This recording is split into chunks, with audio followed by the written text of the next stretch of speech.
Pessoal, mais uma vez, o episódio Fala Pública Podcast. A gente hoje conta aqui com a presença de uma pessoa muito ilustre, muito bacana, e assumiu recentemente uma cadeira muito importante no nosso estado, que tem uma história de vida muito legal. Alexandre Prado, obrigado por ter vindo aí, meu querido. Uma maravilha ter você aqui no nosso podcast. Pô, espero que a gente possa aí, né, Flavinha, falar muito hoje sobre Isso. políticas públicas. Alexandre, muitíssimo obrigada. Eu sei que você tem uma referência assim fantástica jurídica, uma contribuição extremamente importante dentro hoje da secretaria onde o Filipinho está e o Pietro. A gente agradece imensamente a sua presença e eu queria começar o nosso episódio de hoje falando como é que você chegou nessa sua trajetória política. Fala pra gente poder entender esse teu caminho, porque você vem da área jurídica, né? Primeiramente, obrigado, o prazer é meu, sempre bom estar falando sobre experiência de vida, né, sobre as atividades que são desempenhadas. Isso muitas vezes espelha as pessoas e criam nelas um sentimento de pertencimento de que é Uhum. possível, né? Bom, vamos lá. Minha vida, basicamente jurídica, começa uma vida muito nova, né, muito cedo. Eu sou aprovado no vestibular aos 16 anos de idade, De direito. de direito. Não, minto. Eu fiz ainda um ano antes de engenharia Cara, e depois eu fui e troquei para o direito. E aí, aos 20 anos, eu me tornava advogado, né? Então, a minha experiência profissional ela começa muito cedo, justamente porque aos 16 anos de idade eu já era emancipado, então eu já era considerado maior de idade perante a lei, por atividades comerciais. Então, eu já tinha esse veia, né? Esse veio de empreendedorismo, de trazer uma liberdade econômica e de ser um protagonista dentro da minha própria estrutura de vida. Então, eu venho seguindo esse caminho e aí optei pelo direito, seguindo a carreira da mamãe, né? Minha mãe é advogada, então legal. eu estava dividido entre engenharia do papai e a parte do direito da mamãe. E aí eu vi que engenharia não era muito meu caminho, e aí eu fui e troquei o curso para o direito. E aí é o que eu me encontro até hoje muito bem realizado, né? Então eu venho dessa parte jurídica, essa é a minha formação. E aí o direito administrativo já faz parte da minha vida desde o iniciozinho, assim que eu me formei e me graduei. Eu atuava como todo profissional e advogado recém-formado em qualquer área, né? Uhum. Advogado de quê? De tudo. Você pega Uhum. trabalhista, consumidor, e essa vivência é importante para o advogado pegar ali a ligazinha de como é que funciona no juridiquês, né? A prática jurídica ali, desenvolvimento. E aí o direito administrativo surge na minha vida na parte de lecionar, Isso que legal. que é justamente uma oportunidade que surgiu na época da academia do concurso. Então, eu já tive essa oportunidade grande, eu advogava para os sócios da academia do concurso, e um deles falou assim, eu tô deixando de dar aula, vai surgir uma cadeira. Olha, Aí eu falei, legal, né? Surgiu uma cadeira, então deve ser de um direito legal, né? Um direito penal, um direito que a galera gosta, né? Um constitucional. Eu falei assim, não, mas só tem um problema. É direito administrativo e legislação do servidor. nossa. E aí começou o terror, né? Desafio, né? Eu vou em desafio, porque a minha formação jurídica ela foi uma formação voltada para o direito civil. A minha prova da OAB foi do direito penal e processual penal, e eu me deparo para lecionar Nossa. direito administrativo. Caramba, que misturado, hein? Imagina. E aí eu aceitei o desafio, né? Então eu tive pouco tempo de preparo para poder entrar numa sala de aula. Minha primeira aula foi uma aula já de Estatuto do Servidor do Estado do Rio de Janeiro, Decreto-Lei 220 e o Decreto 2479, que é muito complexo. São duas legislações com mais de Antiga. 400 artigos e antiga, então muita coisa não se aplica.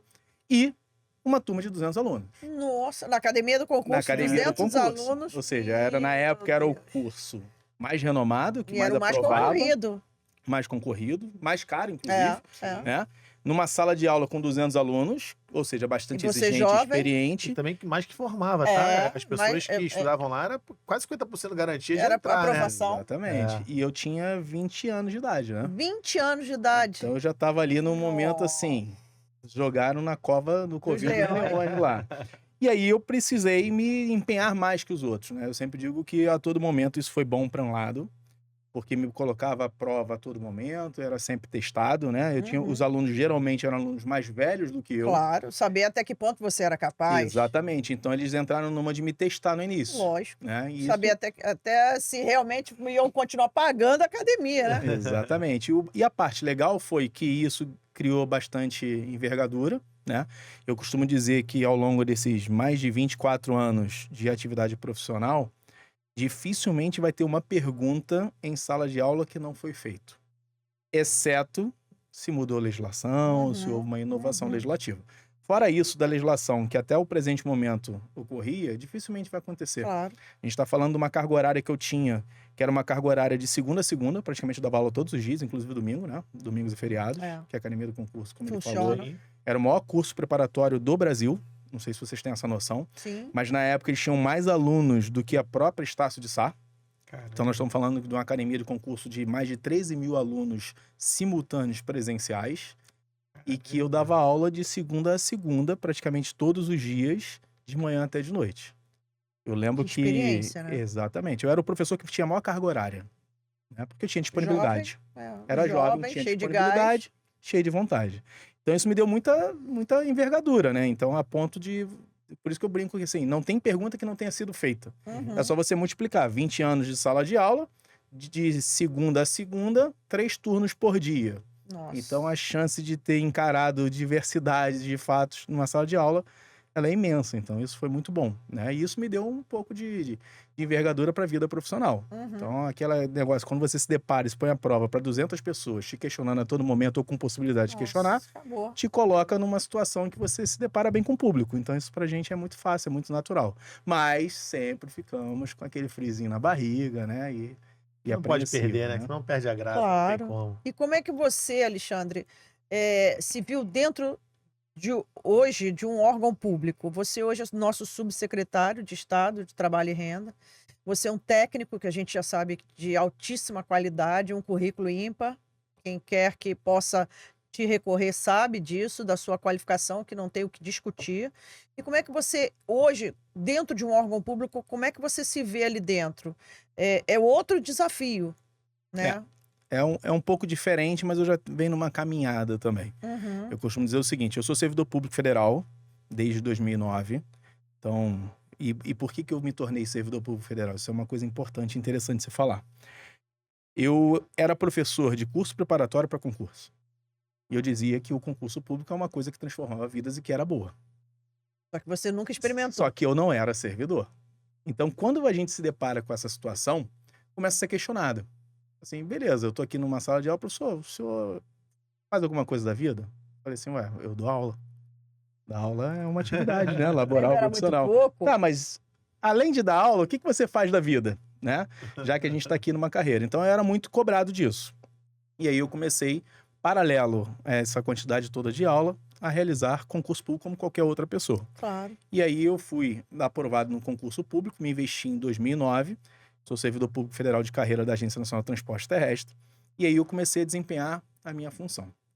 Em 2009, nesse mesmo ano que eu me investi no cargo, eu, mais juntamente com 2 outros sócios, eu montei um curso chamado Concurso Virtual. Esse concurso virtual ele era exatamente 100% online EAD. Ele não tinha nenhuma estrutura física, ele não tinha aula presencial, ele era 100% EAD. Preparatório para concurso Preparatório para concurso. E eu fiquei dando aula na academia presencial também. e Nossa. com esse curso e na jornada de serviço público a partir de 2009. Caramba. Então a minha vida Maneiro. era muito complicada, assim. Eu praticamente Loucura. não tinha tempo, minha vida era uma loucura, mas eu sabia onde eu queria tava, chegar. o que né? estava investindo. A gente tinha um objetivo. Em 2014, eu vendi a minha empresa para o Grupo UOL Educação. Eles adquiriram essa empresa, que era chamada Concurso Virtual. Eu tinha parado de dar aula na Academia do Concurso em 2012, porque eu consegui conciliar ainda por 3 anos, depois não consegui mais.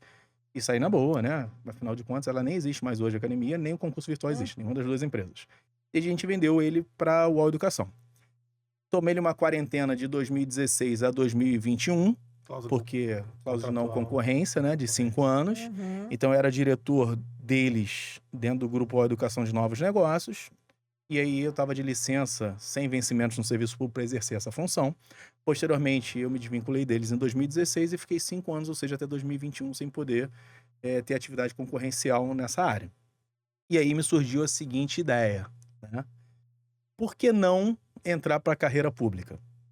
Foi o que eu pensei, carreira pública no sentido da política. Então, em 2018, eu vim candidato a deputado federal. Nossa. Foi uma experiência nova, não tinha apoio, não conhecia ninguém, sabia como é que funcionava o processo eleitoral justamente por causa da minha formação, consegui uma legenda e vim candidato em 2018. Não tinha fundo partidário, não tinha recurso, não tinha apoio, não tinha padrinho, Tinha só a vontade de ser um candidato e tentar entender se aquele trabalho que eu tinha feito na vida das pessoas fazia sentido. Veio o resultado da eleição, 2018, 11.426 Muito votos. bom.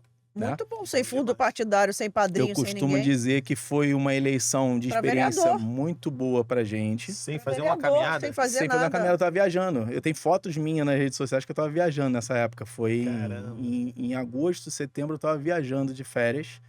E aí já tava no pleito eleitoral, né? Que a gente já tinha Uhum. iniciado o pleito eleitoral, desculpa. E aí veio o resultado, 11.426 votos. Então, na minha cabeça, funcionava o seguinte. O presidente da República, ao qual eu estava no partido apoiando, foi eleito. Uhum. O governador, que estava dentro da estrutura também do Foi partido, eleito. foi eleito. E eu tive 11.426 votos. Na minha mente, funcionava. Sou um servidor de carreira, então eu tenho uma parte técnica. Sou um cara que agora eu consegui voto, né? 11.426 Politizado. votos, né? Politizado. Eu acho que dá para fazer uma caminhada nesse sentido. Nada aconteceu. Minha vida nada mudou. E continuou seguindo com os 11.426 votos. Não exerci nenhuma função pública. Aí veio 2020, foi um pleito eleitoral muito complicado, que foi o Sim. pleito eleitoral municipal de pandemia. Sim. Então, uma situação que eu até queria Atípica. vir concorrendo ao mandato eletivo municipal, né? Já, afinal de contas, eu tinha um histórico bom. 11 mil votos. Interessava bastante gente. Dos Sim. 11 mil, aproximadamente quase 6 mil votos foi no município do Rio. Olha. Então, parecia Legal. fazer bastante sentido. Sim. Né? E aí a gente foi compondo para poder concorrer. Veio a pandemia, muita coisa. Foi uma eleição muito conturbada e essa eleição praticamente foi abandonada no meio. Então, foi uma eleição ruim, que teve poucos votos, foi 2.400 votos. E aí eu falei, pô, não tô satisfeito, porque não foi feita uma estrutura bacana. Em 2022, volto eu de novo. Aí eu já exerci uma função pública já. Fui convidado para ser o assessor do presidente do DETRO, na época do Dr. William, que tinha sido policial penal, foi até aluno da academia do concurso, então tinha uma história bem bacana, né? E aí eu fui assessor dele por um pouco tempo, porque logo depois eu vim candidato, em 2022 eu vim concorrendo a deputado estadual. E aí mesma história, né? Sem fundo partidário. Outro desafio. Sem o apoio e vindo aí. E a gente teve 8.661 votos. Caramba, voto pra caramba. Então isso se confirma de que o voto não foi da onda nem de A nem de B. Sim. Isso confirma de que tem um trabalho, tem uma esperança e tem um apoio das pessoas. Se eu pegar o número de estados, o número de cidades dentro do estado do Rio de Janeiro que eu tive votos, tanto na primeira eleição quanto nessa última, ultrapassa os 85 municípios. Pô, que bacana, ou seja, quase todos Quase os todos municípios. os 92 Exatamente. você teve Eu voto. tive 88 na eleição 2018, 84, 85 nesse outro agora. Muito importante isso. E isso demonstra de que o nosso alcance da rede social, da internet, Sim, ele é sim, muito grande. É. Pô, né? legal. E a memória das pessoas, pelo que você representou. E aí pela você seriedade. deixou uma memória positiva, o que foi melhor ainda, porque Exatamente. as pessoas repetiram os votos depois dos 11 mil nos 8 mil. Exatamente. Quer dizer, você deixou aquele voto guardado. Elas só repetiram. Sim. Ou seja, elas sabiam e que o Alexandre poderiam acreditar novamente naquela estrutura. E hoje, E a gente até falou, a gente estava falando no outro episódio que gratidão não prescreve. exatamente. E assim, educação é algo que realmente, saúde e educação, quando Não, você não- ajuda a salvar uma vida de É. alguém, ou quando você qualifica aquela pessoa, ou contribui para aquela qualificação, é algo que as pessoas têm gratidão eterna. São as duas coisas que a gente vê na política, assim, que mais Claro. as pessoas têm essa fidelidade, sabe? Essa lealdade de estar junto. Isso é bem bacana. E hoje, Alexandre, assim, a nossa curiosidade é o seguinte: dentro de uma estrutura do Estado, você hoje representa os 92 municípios, né? Que Sim. indiretamente você está trabalhando, né, para aqueles municípios que te reconheceram. Como é que você enxerga essas políticas públicas hoje que você pode implementar? Como é que você vê isso na prática? Perfeito. Só até para concluir, para fazer sentido da pergunta que você me fez, como é que eu vim parar aqui? Que aí eu encerrei na metade. E aí, nesse momento que eu venho candidato em 2022, foi outro momento da política que a gente vinha. Aí, logo depois, fui convidado para a cultura. Eu fui superintendente de licitações e contratos, que é o assessor-chefe de licitações e contratos da cultura, para poder dar andamento dos processos que lá estavam. Secretaria né? de Estado de Cultura. Secretaria de Estado de Cultura, e a gente fez um trabalho bem bacana, A Daniele. desenvolveu, fizemos lá com a Daniele Barros, fizemos a entrega de alguns cinemas que estavam parados, de outros projetos que estavam estagnados, Quer então a dizer, gente você deu uma celeridade. Já estava né? botando ali A gente sua entrou ali mãozinha. para poder dar uma acelerada. E aí, posteriormente, o Filipinho Raves assume a Secretaria de Trabalho e Renda, e aí ele busca, do ponto de vista técnico, uma pessoa para auxiliá-lo. E aí a gente tem a primeira conversa, depois eu conversei com o Pietro, com o Hudson, todo mundo, para a gente ver o seguinte, como é que eu posso compor para o grupo. Então, todo esse histórico, ele contribuiu certamente claro. para poder fazer a escolha que foi estritamente do secretário, do Filipinho, né? Então, leva em consideração a experiência que teve, leva em consideração toda essa caminhada e essa jornada, e aí ele vai e escolhe, dentre todas as opções que ele teve, ele me escolheu para ser o subsecretário dele.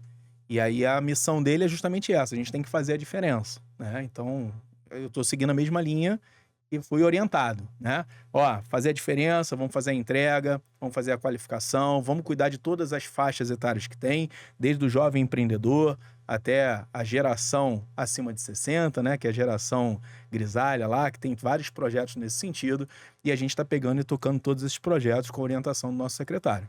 Então, hoje eu sei a importância e é a função que eu tenho lá, não só da parte técnica, como uma parte também, querendo ou não querendo, política, de gerir o negócio, com o fundamento do nosso secretário, e a gente conversa bastante, faz reunião de alinhamento, ele cobra a gente essa entrega, então a gente está seguindo esse caminho, né? Que a gente tem que pegar e modificar e transformar a vida das pessoas. Então, quando a gente fala de trabalho, voltando para a pasta, primeiro que é uma pasta muito sensível, né? Sem Porque dúvida. quando você mexe no bolso das pessoas de forma positiva ou negativa, isso impacta. Sim. Impacta em qualidade de vida, impacta em você trazer situações que as pessoas podem não ter tido acesso e agora vão passar a ter. A partir do momento que você tem um emprego, você tem uma formalização, você pode Melhoria da começar... qualidade de vida. Qualidade de vida, você tem a questão da própria alimentação, da saúde. Então, ela é fundamental a importância. E ela marca, né? Igual a gente estava falando.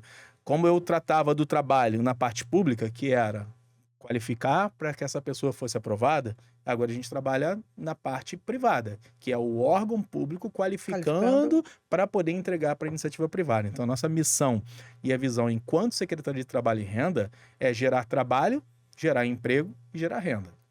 Como assim gerar trabalho, emprego e renda? A partir do momento que você qualifica a pessoa e ela está melhor preparada e qualificada, ela tem condições de disputar em igualdade uma nova vaga, seja para se recolocar, seja para o seu primeiro emprego, né? Que é uma iniciativa importante, que muitas das vezes a gente entra nessa dicotomia. As empresas querem pessoas com experiência para trabalhar. Mas não querem dar oportunidade. Mas não querem dar oportunidade para aquela pessoa ter a primeira experiência. E muitas das vezes ele não quer aquela pessoa que já é muito experiente porque ela já ultrapassou a idade que ela entende que não vai se adequar à política da empresa. Já não serve. Então, a gente precisa pegar o jovem e dar essa experiência para ele através de programas, de planejamento. A gente está lá agora, né, recentemente, aí, com um programa dos jovens aprendizes. Ou seja, essas pessoas estão se formando profissionalmente dentro de uma secretaria de Estado.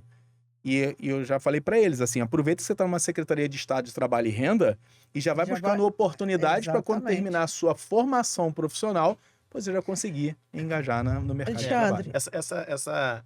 Esse programa, essa iniciativa da Secretaria é bem bacana, só para a gente deixar aqui registrado, que é uma iniciativa pioneira, tá, no país. Por que ela é pioneira? Porque esses estagiários, esses menores aprendizes, eles estão vindo na seguinte condição. O Ministério do Trabalho, a parte de fiscalização, ele tem uma dificuldade em alguns tipos de empresa de fazer com que eles cumpram essa cota, porque assim, ou é insalubre ou é perigoso o local de trabalho. Então eles alegam, não tem como colocar aqui porque é insalubre, não tem porque é perigoso, porque é empresa de segurança, os laboratórios, alguns tipos de empresa não conseguem. Então a gente fez um acordo de cooperação onde a empresa banca esse estagiário para que ele possa exercer dentro da estrutura do Estado.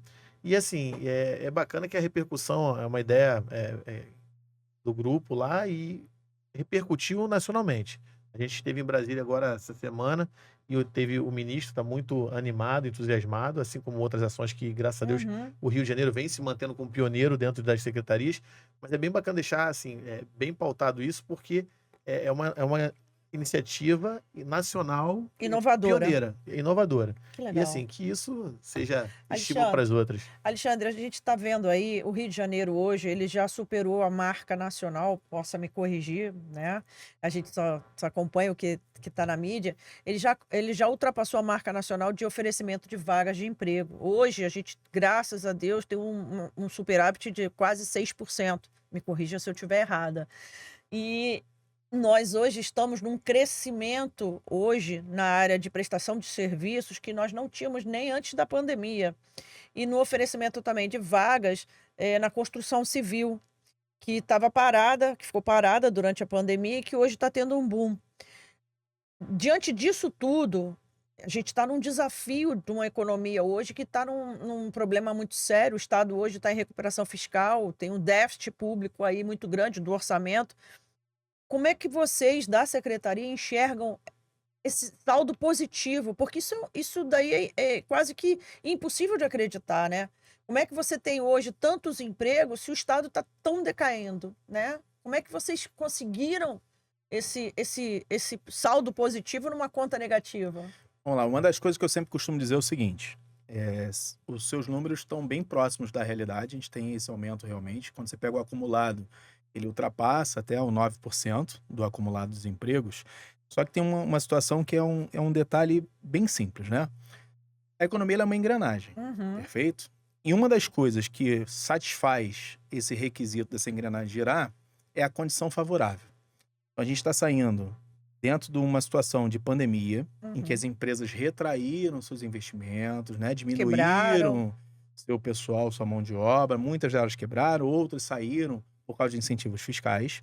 E a gente vem numa pegada do estado do Rio de Janeiro como um todo, e aí é o governo do estado do Rio de Janeiro que vem trabalhando no sentido de fazer esse impulsionamento e esse restabelecimento das empresas em busca dessas atividades. Então você tem uma condição mais favorável do Estado, que ele passa uma seriedade, um trabalho para poder fazer o desenvolvimento. Você tem as empresas retomando o mercado de trabalho, vendo no futuro um aquecimento da própria economia. E aí isso aumenta a oferta de vagas.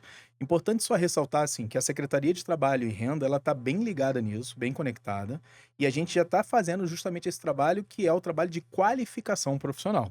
Então a gente vai pegar a situação da pandemia, por exemplo, muita gente que perdeu o emprego, muita gente que deixou de estudar e uma série de fatores que não se qualificaram. Então Uhum. não adianta eu ter essa oferta de emprego se do outro lado não tem quem preencha. Uhum. Eu digo que a grande número que a gente vai ter, e vocês vão começar a observar esse crescimento, é de número de vagas ocupadas. Porque o número de vagas ofertadas por si só, ela é um fator preponderante, mas eu Uhum. preciso qualificar. Uhum. Então, o secretário justamente já está bem ligado nisso. A gente está com um trabalho todinho de qualificação nesse próprio ano de 2024 desse exercício e para o ano subsequente. Então, a gente vai trabalhar não só na captação de vagas, que é muito eficiente já hoje no estado do Rio de Janeiro e o aumento do número de vagas, como da qualificação. Então, o que a gente vai fazer? O casamento perfeito. Ó, pessoas qualificadas, com mão de obra bem Uma vaga qualificada, e a vaga sendo sendo ofertada. ofertada. Então, é nesse pensamento, porque não adianta nada eu ter uma oferta de vaga se não é preenchida, né? Que é a Eu, grande reclamação das que empresas, é o né? grande problema. É. Até fazendo uma analogia com concurso público, isso acontece. Por exemplo, os concursos públicos de magistrado do estado do Rio de Janeiro, as vagas não são preenchidas, sobra vaga. Ou seja, Sempre. eu tenho vaga, mas não tenho pessoal qualificado. Então, nos empregos, se você pegar o histórico nacional, você vê que a oferta de vagas, ela sempre existe. O que não existe é a A empregabilidade, empregabilidade. que é justamente a qualificação da mão de obra. Então, se a gente conseguir encostar esse número aqui, da qualificação, ao máximo de preenchimento das vagas, isso já tem uma mudança significativa não só no trabalho e renda, e sim na qualidade de vida. Então isso gera dentro da economia outros segmentos, né? Da alimentação, você gera o segmento de lazer, do turismo, e aí vai desencadeando, é o que a gente chama de processo virtuoso. Então a gente não pode olhar só um ponto isolado. Você vai na cadeia inteira, né? Exatamente, eu sempre digo que a Secretaria de Trabalho e Renda ela é transversal. Ela não é individualizada só no trabalho e renda, porque isso impacta em todos os outros Com segmentos da economia. certeza, com Então, certeza. isso impacta tanto na parte da Habitação, né? habitação, do Da lazer, do educação, lazer. esporte, da educação e da própria alimentação. Porque você muda o alimento que entra na sua casa, né? Então, se você tem uma condição financeira Melhor. melhor, você vai procurando melhores alimentos. Então, você vai fazendo substitutivos naturalmente em razão da sua renda. E essa questão, o Alexandre, é muito importante porque a gente enxerga hoje uma Secretaria de Trabalho e Renda diferente, né? A gente consegue ver, quem está na política consegue ver isso mais próximo, mas quem está do lado de fora também está conseguindo enxergar o oferecimento justamente dessa qualificação. que ela está muito mais, assim, não digo mais aberta, mas ela está muito mais explícita. Então você vê uma concorrência, volta e meia, infelizmente, eu não sei se as pessoas têm acesso ao virtual, mas a gente vê muito essa oferta estando expansiva nas redes sociais, nos canais de mídia, né? Volta e meia tem alguma emissora, né, de TV divulgando essas vagas. Olha, a Secretaria de Trabalho e Renda está com vaga aberta para isso e aquilo outro. Agora, como é que vocês se preparam hoje para um futuro bem próximo de, pelo menos, zerar essa fila de desemprego? Como é que a secretaria tem esse é óbvio que isso não é uma coisa de agora, né? A gente teve uma pandemia que agravou ainda mais o quadro de desemprego, de falta de alimentos, né? A miserabilidade aumentou. E como é que vocês estão se preparando para um novo cenário de 2025 para pelo menos, não digo zerar, porque isso daí seria muita hipocrisia de minha parte, mas pelo menos melhorar essa fila do desemprego. É claro, a culpa não é do governo, é de um todo, de uma federação. Mas como é que vocês estão se preparando? Porque a gente está vendo que essa engrenagem que você colocou aí, Alexandre, ela tá começando a girar muito rápido. E quem não está acompanhando não vê, mas a gente sabe que está. E aí, como é que vocês estão nesse desafio para o próximo ano? A grande dificuldade que eu acho que todos têm, né, de uma forma geral, é a comunicação com o público-alvo. Então, a primeira coisa que a gente está fazendo são os dados, né? A gente tem lá um observatório do trabalho que a gente está começando a analisar os dados, colocamos lá o BI para poder funcionar e Olha justamente a que gente poder interessante. buscar essas informações. Um observatório dentro da Secretaria de Esse Trabalho e Renda. observatório já existia, Sim. só que essa informação ficava muito concentrada dentro do observatório.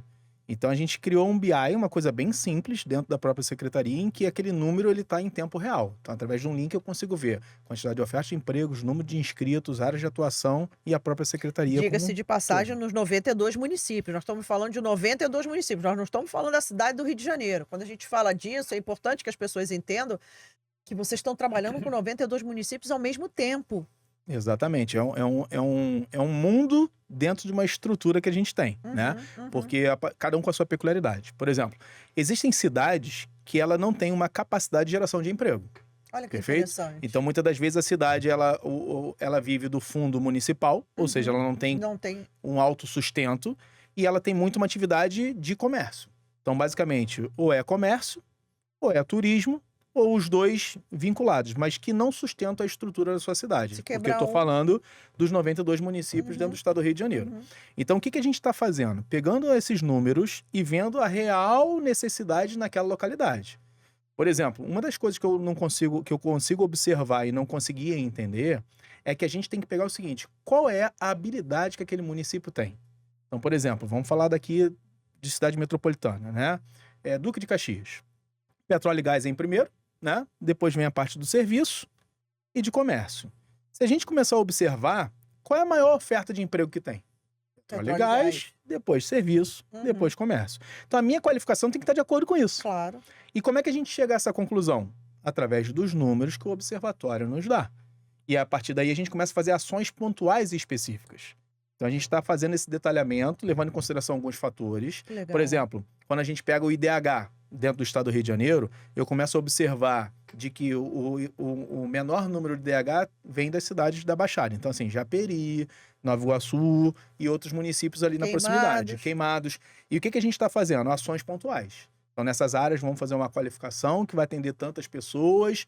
Vamos começar, nesse primeiro momento, pegando jovens, a partir dos 18 anos de idade até os 29 anos de Aqueles que não idade, têm experiência. que não possuem experiência, para qualificar e botar no mercado de trabalho. Olha que legal. Então, a gente está olhando isso pontualmente, isso é uma preocupação do secretário, é uma orientação, a gente discute muito sobre isso, para tentar encontrar quais as habilidades que esse jovem tem que desenvolver para poder conseguir aquela vaga de emprego. Porque não faz muito sentido um município que é forte, possui uma aptidão para determinado negócio, ficar contratando pessoas de outros municípios por falta de mão de obra qualificada. Claro. Até porque a conta é bem simples, né? Vai Vamos supor, esvaziar. eu moro na cidade do Rio de Janeiro, trabalho lá em Caxias, produzo lá, recebo meu salário e gasto na cidade do Rio de Janeiro. Isso para o município é A ruim, economia é péssima. né? Porque você começa a centralizar esse gasto em outras localidades que está gerando riqueza ali e está distribuindo para as outras formas. Então, eu preciso arrumar um jeito de fazer empregabilidade para o desenvolvimento daquele município. A partir desse momento, eu melhoro os números do IDH, isso traz consequência também nos números do IDEB, e aí vai indo, né? Porque a gente vai envolvendo uma cadeia que um retroalimenta o outro. Alexandre, assim, explica um pouquinho pra gente, só uma questão. A gente tem algumas cotas, de acordo com o número de funcionários da empresa, por lei é obrigatória a presença, a contratação de pessoas com deficiência, né? Dos PCDs. E o que a Secretaria de fato hoje faz ou atua para que isso seja incentivado, potencializado? O que hoje tem de política pública dentro da Secretaria para poder tentar colaborar com essa questão dessa lei? Isso foi até bacana a pergunta do Pietro, porque isso é uma preocupação do próprio secretário, e a gente inaugurou recentemente, o secretário inaugurou o NEAD, né, que é um núcleo especial do Estado de atendimento à pessoa com deficiência. E o NEAD tem por função, além de ligar o emprego a essa pessoa com deficiência, a qualificação dela. Então a gente tem esse serviço para atendimento da pessoa com deficiência, a gente quer expandir. E qual é a grande dificuldade que a gente tem? A empresa tem essa obrigação legal. A pessoa com deficiência, ela tem que se sentir qualificada, motivada e tem que ter todo um preparo para ela poder ocupar essa vaga. Então, hoje a gente não tinha muito isso. Então, a partir do momento que a gente tem um núcleo voltado para isso, já ajuda.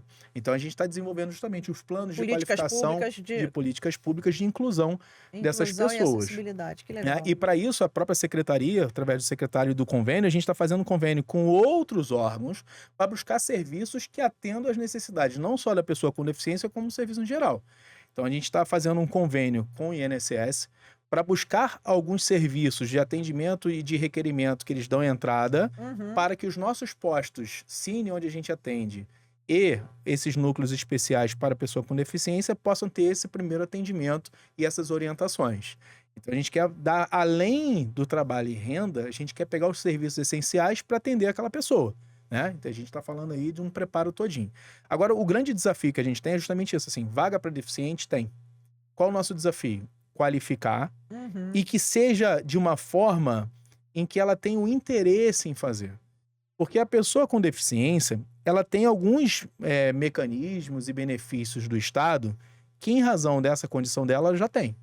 Que não motiva a trabalhar. Na verdade, a pessoa ganha um LOAS, por exemplo. Que fica. E como é que ela vai perder o LOAS para poder, de fato, assim, trabalhar para ganhar um pouquinho a mais? Apesar que existe uma possibilidade dentro faz até parte de um processo de que ela pode continuar recebendo metade, 50% durante, se não me engano, 2 anos, para poder fazer. Mas a gente se depara muito isso quando a gente vai conversar com o pessoal do atendimento e vê essa dificuldade. Porque, ou seja, tem um benefício lá, a pessoa não quer se qualificar, não quer crescer de fato. Não quer arriscar perder o benefício. E porque também é o seguinte, eu tenho a obrigação de contratar a pessoa com deficiência de acordo com o número de funcionários. Sim. Mas eu não tenho na função. Sim. Então eu acabo pegando as funções menores do piso para poder fornecer. Sim. E aí o resumo da história é, o piso não faz sentido, porque se a pessoa tiver que se locomover, que já não é fácil, se alimentar, se deslocar, quando você bota isso na ponta do lápis, vale a pena. Perde o sentido. Verdade. Né? Então, assim, o que a gente está fazendo e pensando? Tem que estimular e qualificar esse profissional que ele não concorra somente nas vagas que são destinadas para a pessoa com deficiência e que ele possa concorrer em condições de igualdade com as outras e demais vagas. Interessante. Então esse é o nosso objetivo, é qualificar para mostrar o seguinte, existem vagas que você pode ocupar aqui no piso que não são ocupadas, ou seja, é praticamente fácil admissão. Se você se apresentar lá, preencher o requisito, vai. Por quê? Porque a empresa paga multa. Cada vez que ela não preenche essas vagas, ela vai ser autuada. Ela é Ela é fiscalizada. E ninguém gosta disso, porque é autuado. E, por sua vez, também, ele tem um número X que ele tem que contratar. Mas se eu não determino qual o cargo que ele tem que contratar, por exemplo, assim, tem que contratar para diretor uma pessoa com deficiência. Não tem como. Não está determinado dessa forma. Então, ele pode contratar no piso, que ele vai ter um número de funcionários, concorda? Sim. E o piso talvez não faça sentido para quem recebe benefício. Então, qual é o nosso objetivo? Não é continuar essa roda que eu chamo que é uma roda viciosa, não é virtuosa. Eu tenho que pegar a pessoa com deficiência e mostrar para ela o seguinte, eu vou te dar esse caminho e você pode galgar esses espaços aqui, ocupar esses cargos aqui, que começam a fazer sentido. E além disso, tem uma coisa que até o Pietro discute muito lá, que ele que levanta muito essa bandeira e faz todo sentido, que não é só da pessoa com deficiência. Nós estamos falando aqui dos pais e mães família. De pessoas com atípicos, deficiência, né? Chamado de pais atípicos. Eu tenho na família uma pessoa assim, né? Eu tenho um primo que tem um filho, é bem novinho, o Davi tem 2 aninhos, que ele possui Down, né? Ele é síndrome de Down. Então, é uma criança que os pais se dedicam totalmente ao tratamento. Exclusivamente. E durante a vida toda vai se dedicar. E Tem é que se uma dedicar. dedicação Sim. de vida inteira. Por mais que tenha autonomia, é sempre supervisionado, que naturalmente deve ser, né? Como deve ser. E o que é o desafio disso? Por exemplo, nesse caso específico, ele era empreendedor. Ele teve que abrir mão disso, né? Ele pegou e arrendou as lojas dele para poder cuidar do filho. E aí chega um momento que essa conta parece não bater. E ele tem que voltar para o mercado de trabalho. E aí como é que volta? Anos justamente parados, que a gente está falando, anos assim. parados, Porque a nossa sem secretaria, qualificação. ela é de trabalho e renda. E quando eu falo de renda, eu estou falando de empreendedorismo.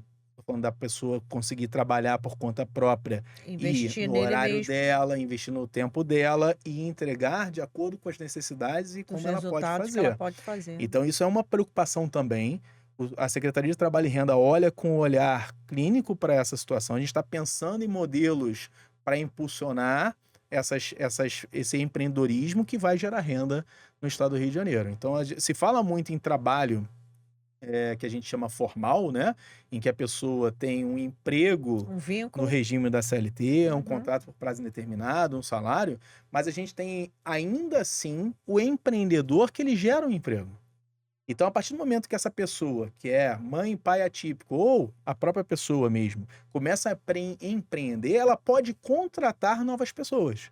Ou seja, a roda começa a girar. Exatamente, porque as pessoas falam assim, quem é o maior empregador do Brasil tirando a administração pública? São os pequenos empreendedores. Microempreendedor. É ele. É ele que começa a dar certo, daqui a pouco ele contrata um ajudante, Ele né? já começa a expandir. Exatamente. E o governo federal estimulou nessa criação, né? De você criar o MEI, justamente para você ter possibilidade de ir crescendo. Então, esse MEI, a partir do momento que ele cresce, ele pode se transformar numa empresa limitada e aí ele começa a fazer a contratação de funcionários e de pessoas. É uma porta de abertura, na verdade, esse Sim, empreendedor, sim. né? Muito Que bacana. vai gerar um emprego. E com muitos incentivos, né? Diga-se de passagem. E aí a gente fala sobre isso, né? Fala assim, então o fato de eu estar empreendendo ou estimulando o empreendedorismo, eu estou também gerando na cadeia do emprego, porque essas pessoas irão fazer a contratação. Então, esse é o pensamento da nossa secretaria hoje. Muito Não legal. ficar só vinculado à Ao parte do emprego, mas sim ao trabalho e renda como um todo.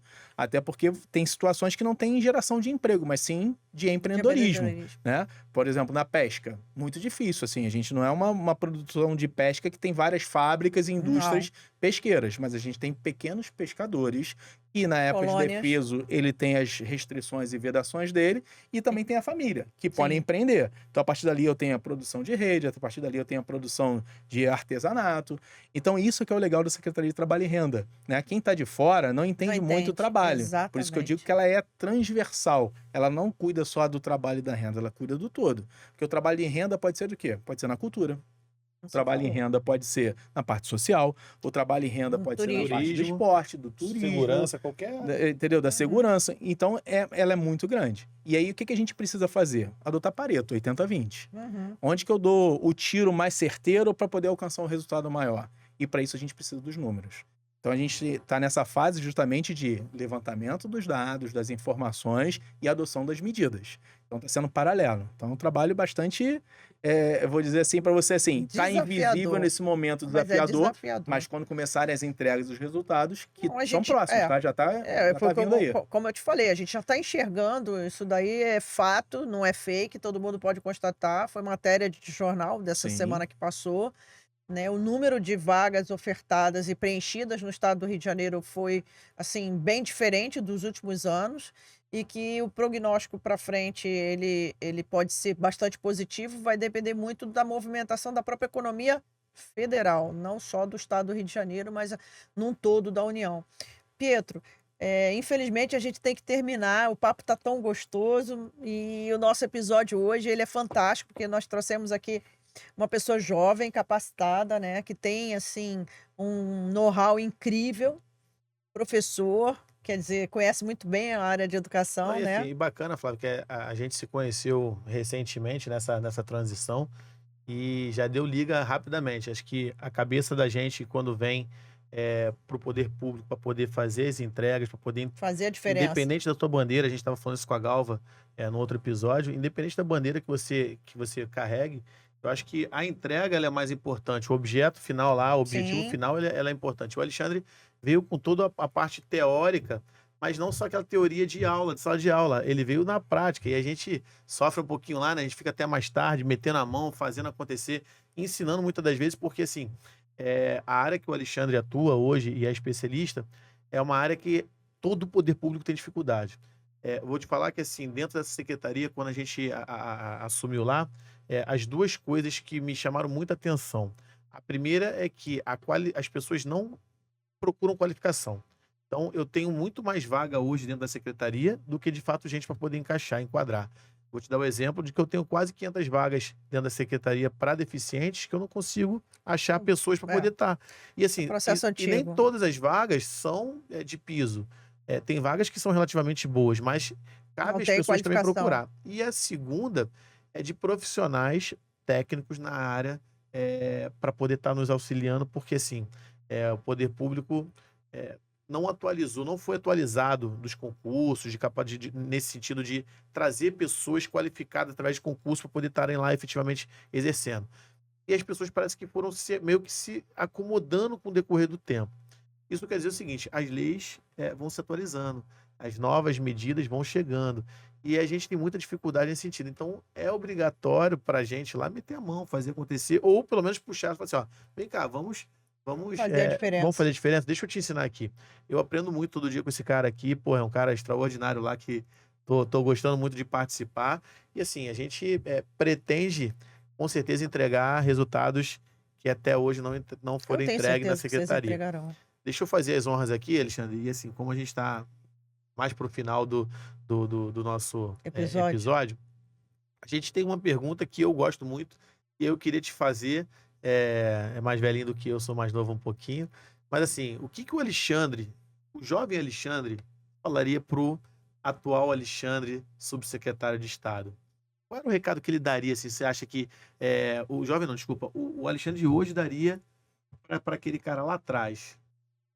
O recado que eu daria pra ele é o seguinte, ó, não desista, persista. Um dia você vai chegar lá. Eu costumo dizer que tem uma situação bem bacana, que é o seguinte. Quando você é uma pessoa improvável de exercer uma função ou de fazer alguma coisa, ou seja, você não está cotado, ninguém olha pra você, você não pensa nas limitações, né? Eu fiz até uma postagem sobre essa situação hoje de limitação. Então, os improváveis fazem coisas impossíveis.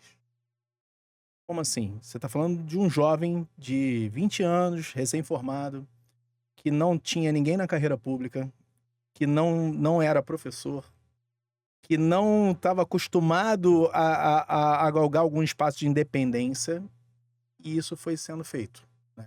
Então, se você pegar a minha história, da onde eu saí até onde eu cheguei, e não é muita coisa, eu sempre digo o seguinte, né, o que tem de mais? Nada, mas se você olhar de onde veio e até onde chegou, É o senhor caminho. isso mostra que eu era um cara improvável, não sabia das limitações e acabei fazendo o impossível pro improvável. Então eu sempre brinco que a questão é justamente essa, né? Eu acho que a gente ainda não chegou no fim. Eu acho que a gente tá numa caminhada e que só depende da gente. Se a gente fizer o caminho certo, se a gente adotar Chega lá. as medidas certas, sem passar por cima de ninguém, respeitando o espaço, né? Se justificando e buscando outras pessoas, que ninguém faz nada sozinho, Sim. a gente vai longe. Mas é importante que nesse caminho haja o processo e a seleção natural, né? Quem é que está com o pensamento igual, está no caminho que a gente quer seguir, está indo para a mesma direção. Então vamos juntos, né? Quem tiver disperso, infelizmente vai ficando no caminho. Não quer dizer que não possa voltar lá na frente. Sim. Mas se não estiver no mesmo pensamento é hoje. Então o conselho que eu daria para o jovem é continue, né? E tem uma coisa que eu faço isso na minha vida sempre. Só a educação transforma, né? Eu sou um exemplo disso, e eu vi outros exemplos disso daí. As pessoas que estudaram, que se dedicaram, que estavam abertos a aprender, não necessariamente de sala de aula, mas a coisas novas, elas sempre chegam mais longe. É igual assim, a vida profissional ela é uma fila. Se eu entrar naquela fila ali e ficar me qualificando, uma hora vai chegar a minha vez. Então é isso, assim. E para Pô, concurso bacana. que eu uso uma máxima que eu vou trazer até para a vida privada, que é o seguinte. Se estuda até passar, né? E eu não conheço ninguém que não passou em concurso. Eu conheço pessoas que desistiram. Então, eu não conheço ninguém que não alcançou o seu sonho. Eu conheço Bacana. pessoas Desistiram do que seu sonho. desistiram no meio do caminho, né? Seja por Interessante. fatores externos ou porque ele mesmo não acreditou em si. Então, acho que é isso. Eu acho que uma frase que eu gosto que é que os improváveis fazem coisas impossíveis. Bacana. Legal. E eu me considero um cara improvável que ainda faremos coisas impossíveis. Sim, sem Boa. dúvida, eu não duvido disso. Pessoal, mais uma vez nós agradecemos aqui o nosso episódio de hoje. Contamos com o nosso subsecretário, Alexandre, de Trabalho e Renda. E a gente aguarda vocês no canal do YouTube e no nosso Instagram. Alexandre, qual é a sua rede social, se é que você pode divulgar? Posso, não tem problema. A minha prof. Alexandre Prado, que tá no Instagram, tá no Facebook e no YouTube também. Tem uns vídeos lá sobre direito administrativo, quem Olha que quiser. legal. Pessoal, assistir. olha a dica aí, ó. Aulas de Direito Administrativo com o professor Alexandre Prado. Até a próxima, nós aguardamos vocês. Obrigada.